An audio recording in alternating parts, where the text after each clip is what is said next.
When you need encouragement, think of the qualities the people around you have. This one's energy, that one's modesty, another's generosity, and so on. Nothing is as encouraging as when virtues are visibly embodied in the people around us, when we're practically showered with them. It's good to keep this in mind. Marcus knew the temptations that exist for all of us to let our imagination run wild, envisioning all the ways things can go wrong. Of course, such an exercise can be useful in preparing us for the future and making us ready for adversity. But Marcus well understood that it can become crippling fear that will paralyze us from any useful action. As he put it, "Don't let your imagination be crushed by life as a whole. Don't try to picture everything bad that could possibly happen. Stick with the situation at hand and ask, why is this so unbearable? Why can't I endure it?" You'll be embarrassed to answer. Then remind yourself that past and future have no power over you, only the present, and even that can be minimized. Just mark off its limits. And if your mind tries to claim that it can't hold out against that, well then, heap shame upon it. Yes, you can if you do everything as if it were the last thing you were doing in your life, and stop being aimless. Stop letting your emotions override what your mind tells you. Stop being hypocritical, self-centered, irritable. At dawn, when you have trouble getting out of bed, tell yourself, I have to go to work, as a human being. What do I have to complain of if I'm going to do what I was born for, the things I was brought into the world to do? Or is this what I was created for? To huddle under the blankets and stay warm? When you wake up in the morning, tell yourself, the people I deal with today will be meddling, ungrateful, arrogant, dishonest, jealous, and surly. They are like this because they can't tell good from evil. Not to feel exasperated or defeated or despondent because your days aren't packed with wise and moral actions, but to get back up when you fail, to celebrate behaving like a human, however imperfectly, and fully embrace the pursuit that you've embarked on. The mind adapts and converts to its own purposes. The obstacle to our acting, the impediment to action advances action. What stands in the way becomes the way. Know the smallest things and the biggest things, the shallowest things and the deepest things, as if it were a straight road mapped out on the ground. These things cannot be explained in detail.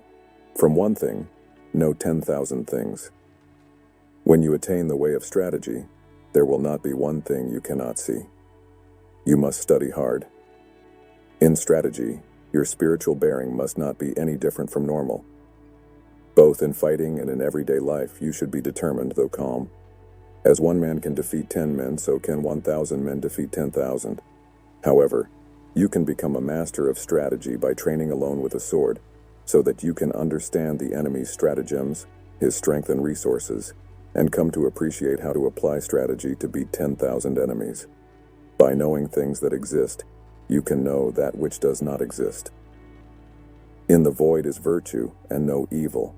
Wisdom has existence, principle has existence, the way has existence, spirit is nothingness. Stoicism, an operating manual for life, is a pragmatic philosophy that helps people overcome their difficulties. Stoicism rests on 3 primary disciplines: perception, action, and the will. Perception is the way you see the world. Viewing it realistically or with a bias can help or hinder you. The right action is always directed, deliberate, bold, and persistent.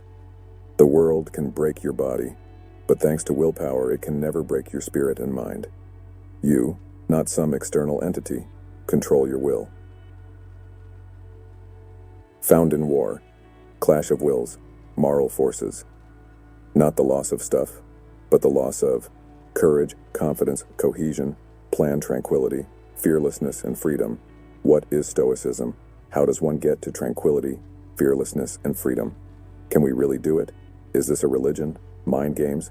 You can have tranquility, fearlessness, and freedom. If you are honest and take responsibility for your own actions, you are in charge of you. Difficulties are what show men's character. Therefore, when a difficult crisis meets you, remember that you are as the raw youth with whom God the trainer is wrestling. When a man who has set his will neither on dying nor upon living at any cost comes into the presence of the tyrant, what is there to prevent him from being without fear? Nothing.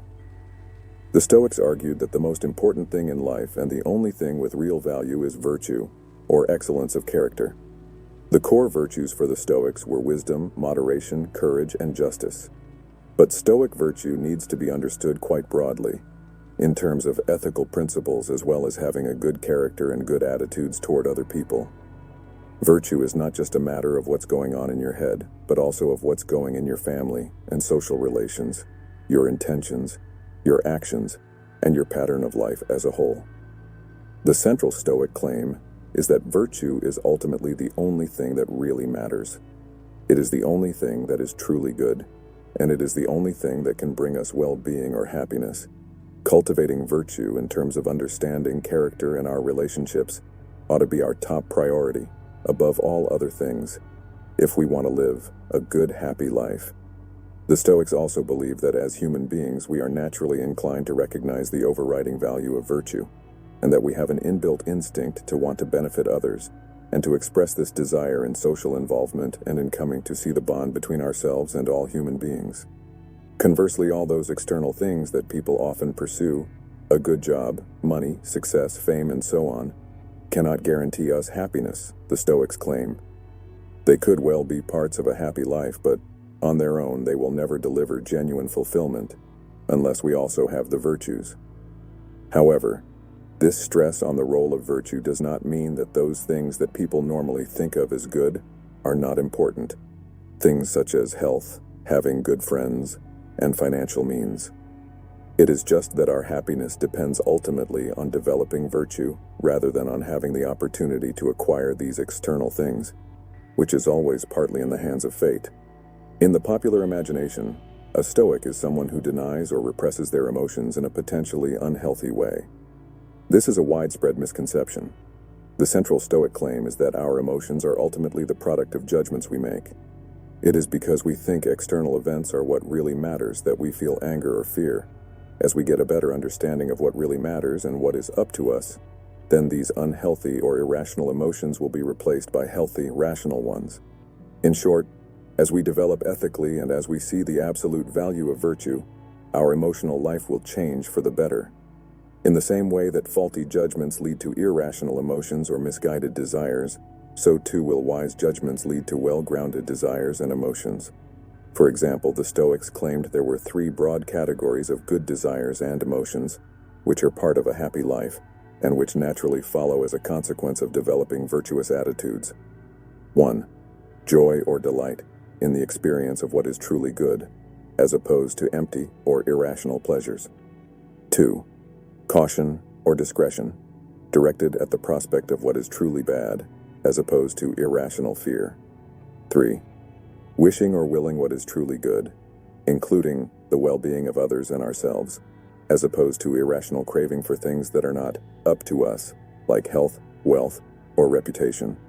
The Stoics also acknowledge the existence of certain reflex-like aspects of emotion, physiological reactions such as blushing, stammering, or being startled.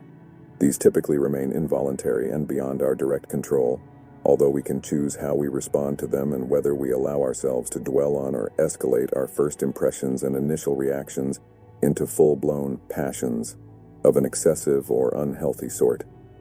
It's one thing to be startled or taken by surprise, and another to continue needlessly, dwelling on and worrying about unimportant things. One of the most famous ancient Stoic slogans is that we ought to live in harmony with nature. What did they mean by this? The Stoics thought of nature in at least 3 key ways. The Stoics think that leading a life with virtue as your goal is the natural way for a human being to live. The Stoics encourage us to see that if we create a wholeness and coherence of moral character in ourselves, we are matching the coherence and unity that they see in the world as a whole. The Stoics also encourage us to see ourselves as integral parts of nature. Today, many human beings are aware that they need to think more about the impact of human actions on the natural environment, and to see themselves within the context of nature and the Stoic worldview can help us develop this attitude. For the Stoics, our life cycle, birth and death, are integral parts of our life in nature, and realizing this can help us expedite these events, including our own death and that of others. As noted already, virtue is not just a matter of your state of mind, but of how you relate to other people. The Stoics believe that most species of animals, and especially the human species, are naturally sociable in character. We naturally form attachments and we naturally live in communities. From this natural affection stems the Stoic ideal of the community of humankind. As Marcus Aurelius writes, early morning meditation. When you wake up each morning, take a few moments to compose yourself and then patiently rehearse the day ahead, planning how you can make yourself a better person, while also accepting that some things lie beyond your control. 1. Marcus Aurelius talks about walking on your own to a quiet place at daybreak and meditating upon the stars and the rising sun, preparing for the day ahead. You can also do this at home, sitting on the end of your bed, or standing in front of the mirror in your bathroom and still think of the sun rising against a backdrop of stars. 2. Pick a specific philosophical principle that you want to rehearse and repeat it to yourself a few times before imagining how you could put it into practice during the rest of the day. You might choose the key general Stoic theme. Some things are under our control, whereas others are not. And to think about giving more importance to being a good person and acting well, and treating things you cannot control as ultimately much less important. 3. Alternatively, you might pick a specific virtue that you want to cultivate and prepare yourself mentally for your day ahead, in broad outline, imagining how you would act if you showed more wisdom, justice, courage, or moderation. 4. Practice this meditation for about 5-10 minutes, picking out key events or specific challenges that might arise. Once you've got into the habit of doing this, try imagining greater challenges in the day ahead, such as some of your plans not going as you hope and dealing with difficult people. As you consider a possible difficulty, think about how you could tackle it with a Stoic principle or virtue. 1. What did you do badly? Did you allow yourself to be ruled by fears or desire of an excessive or irrational kind? Did you act badly or allow yourself to indulge in irrational thoughts? 2. What did you do well? Did you make progress by strengthening your grasp of the virtues? 3. What did you omit? Did you overlook any opportunities to exercise virtue or strength of character? 4. Consider how anything done badly or neglected could be done differently in the future. Do this by criticizing your specific actions rather than yourself, as a person in general. 5. Praise yourself for anything done well.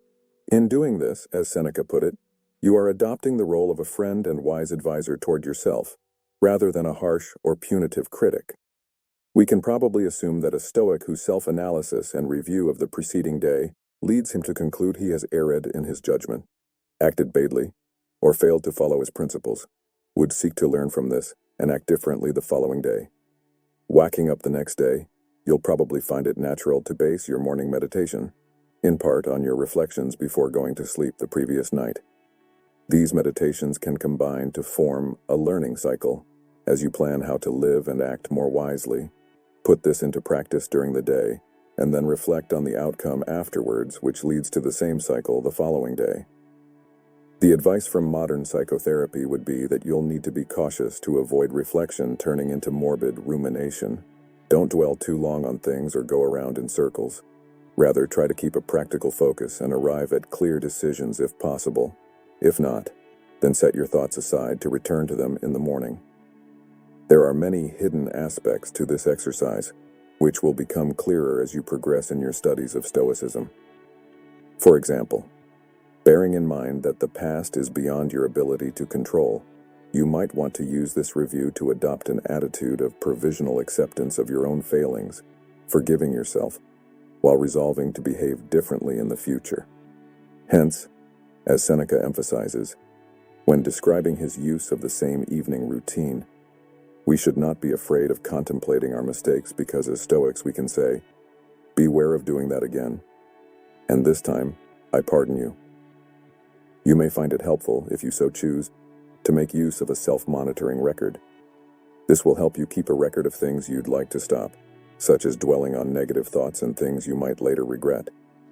If you feel you've not got time to do this, don't worry, it's optional. But if you are able to make the time, we're sure you'll find it contributes significantly to the benefits you derive from Stoic Week. The self-monitoring record is based on methods used in cognitive behavioral therapy, CBT. However, although the ancient Stoics didn't actually fill out a form like this, we can find similar self-monitoring practices recommended in their writings. The record we suggest you keep is just a simple sheet of paper with several columns marked on it as below. You can make your own version, or you can find a version we have created in the appendices. This process is about taking a step back from things and gaining what therapists call psychological distance from your initial upsetting thoughts and feelings. Become a detached observer of yourself for a while. Write things down as soon as possible, as doing so will help you view things in this detached way, observing events and describing them in an objective manner. 1. Date time. Note the date and time of the event when you started to feel angry or afraid, for example, and briefly describe the actual situation you were facing, e.g., perhaps someone criticized your work, or maybe someone offered you some junk food while you were trying to lead a healthy life. 2. Feelings. What emotions or desires did you actually experience? The Stoics use the technical term passions for both.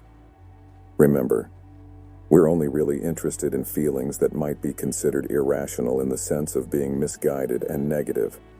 So, following on from our examples above, you might write down that you felt excessively anxious or angry about being criticized, or that you felt a strong craving to eat junk food, which you found hard to resist. Remember that you're also trying to catch these feelings early. So try to note early warning signs, which are often sensations such as trembling when afraid, although sometimes they might be thoughts such as telling yourself, "Just one won't hurt," when you're tempted to eat something unhealthy. 3. Thoughts. What related thoughts went through your mind? Stoic psychology held that our emotions and desires fundamentally depend upon our thoughts, particularly our value judgments. Be forewarned that most people find it difficult at first to identify the specific thoughts that are responsible for their feelings. You'll probably need to work on this, but with practice and study, it should become easier. Were you telling yourself that something external is very good? Upsetting? For example, someone who feels anxious and angry about being criticized might come to realize that they're thinking, "I must be respected at work," and placing great importance or intrinsic value on other people's opinions of them, instead of wanting to do their job well for its own sake. 4. Control. As we'll see, this is the central question that Stoics use to evaluate their impressions. Is it up to me? They meant, is this, the thing that my feelings are about, under my direct control? Again, don't worry too much about this for your first day or so, because as you learn more about Stoicism, you'll get better at posing this question. For example, you might observe that other people's opinions of you and whether or not they criticize you is ultimately beyond your direct control. All you can control in this situation is your current response to their words and perhaps your plans for how to act the future. Even your past failings are no longer within your power to change. You can't rewrite the past. This distinction between what is up to us and what is not is crucial for Stoics, as you'll see, because they urge us to accept those things in life we cannot possibly change, while seeking to change the things we can, to bring them more into line with wisdom and our ethical principles. Just write a few words here summing up your analysis of the situation, in terms of which aspects you do or do not control. Alternatively, rate how much control you have over the aspects of the situation that upset you, on a rough subjective scale from 0 to 100%. We'll need to explore this question more carefully in the following parts of the course, however. 5. Actions. In this situation, how far did what you actually did match your ethical principles? Did you act in a way which matches your understanding of virtue, that is wisely, justly, courageously, temperately? Or did you act in a way that was marked by foolishness, unfairness, cowardice, and self-indulgence? Think about how you treated other people and not just how your actions affected you, since that is an essential part of virtue. You might want to rate how consistent your actions were with your core values, or definition of virtue, on a rough percentage scale, from 0 to 100%. We begin our first day by reflecting on a central idea in Stoicism that can be found in the opening lines of an ancient guidebook to the Stoic life, the Handbook of Epictetus, see above. If you've started using the Stoic self-monitoring record sheet from the previous chapter, then you might like to use one of the situations you've written about there. Now you're going to explore this idea of what is in our power further by using the following questions to help you evaluate a specific situation and practicing the skills you're going to be using regularly over the next few days. Starting now, begin training yourself to grasp firmly what's under your direct control and what isn't in any situation, particularly those things that arouse strong desires or upsetting emotions. Take a few minutes to write down your answers to the following questions in relation to the example you've picked. Questions. 1. First and foremost, ask yourself whether the things that are upsetting you are under your control or not, and if they're not under your control, accept this fact, and remind yourself that external things are indifferent with regard to your own flourishing and virtue. 2. Ask yourself what someone perfectly wise and virtuous person would do when faced with the same problem or situation. This is the Stoic sage, whom the Stoics treated as an ideal for imitation. Who would you pick as a wise role model? 3. Ask yourself what strengths or resources nature has given you to master the situation, e.g., do you have the capacity for patience and endurance? How might using those potential virtues help you deal with this problem more wisely? One type of person, whenever he does someone else a good turn, is quick in calculating the favor done to him. Another is not so quick to do this, but in himself he thinks about the other person as owing him something and is conscious of what he has done. A third is, in a sense, not even conscious of what he has done, but is like a vine which has produced grapes and looks for nothing more once it has produced its own fruit. Like a horse which has run a race, a dog which has followed the scent, or a bee which has made its honey. A person who has done something good does not make a big fuss about it, but goes on to the next action, as a vine goes on to produce grapes again in season. So you should be one of those who do this without, in a sense, being aware of doing so. Marcus Aurelius, Meditations. It is not that we have a short space of time, but that we waste much of it. Life is long enough, and it has been given in sufficiently generous measure to allow the accomplishment of the very greatest things, if the whole of it is well invested. But when it is squandered in luxury and carelessness, when it is devoted to no good end, forced at last by the ultimate necessity, we perceive that it has passed away before we were aware that it was passing. So it is, the life we receive is not short, but we make it so, nor do we have any lack of it but are wasteful of it. Just as great and princely wealth is scattered in a moment when it comes into the hands of a bad owner, while wealth, however limited, if it is entrusted to a good guardian, increases by use, so life is amply long for the one who orders it properly.